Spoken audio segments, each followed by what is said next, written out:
Kemudian selanjutnya yang kelima apa? Membangun masjid. Ustaz, aneh nggak mampu bangun masjid. Berapa biayanya Ustaz? Subhanallah. Bangun masjid kayak gini aneh kayaknya nggak mampu Ustaz.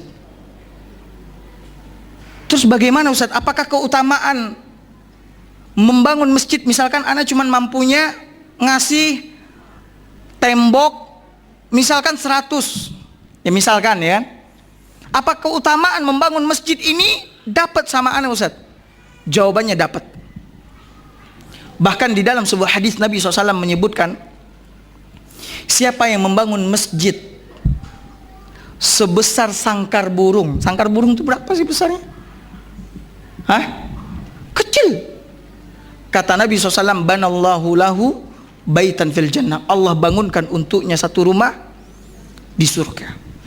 Maknanya adalah ketika kita ikut serta dalam pembangunan masjid sesuai dengan kemampuan kita, untuk sebesar ini semuanya kita tidak mampu, tapi sesuai dengan kemampuan kita, sekian tembok atau sekian semen dan sebagainya, maka Allah Subhanahu wa ta'ala akan memberikan kemuliaan, memberikan kebaikan atas amalannya tersebut.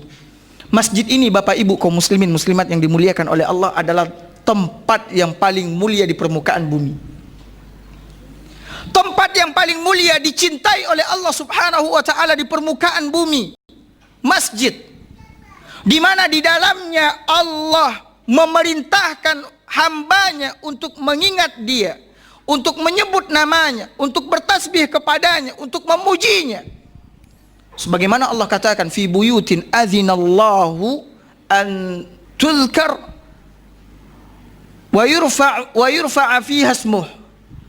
Di rumah-rumah Allah Subhanahu wa ta'ala itu Allah berikan izin untuk namanya diangkat, disebut dan sebagainya. Bapak Ibu kaum muslimin muslimat yang dimuliakan oleh Allah Subhanahu wa ta'ala, masjid dibangun atau didirikan biasanya untuk apa? Sholat, kemudian ngaji, ya kan? Kemudian zikir, kemudian tempat berkumpulnya kaum muslimin untuk menyelesaikan permasalahan dan sebagainya.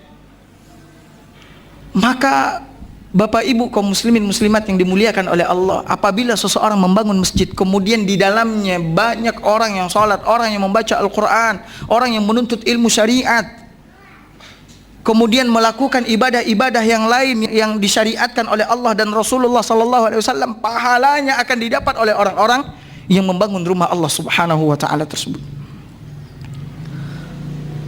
Semuanya, selagi ada orang sholat, selagi ada orang yang membaca Al-Quran, orang yang berzikir, pahalanya akan terus mengalir kepadanya walaupun dia telah meninggal. Walaupun dia telah meninggal. Maka oleh karena itu Bapak Ibu kaum muslimin muslimat yang dimuliakan oleh Allah, jangan halangi diri Anda untuk ikut serta dalam pembangunan Allah Subhanahu wa ta'ala.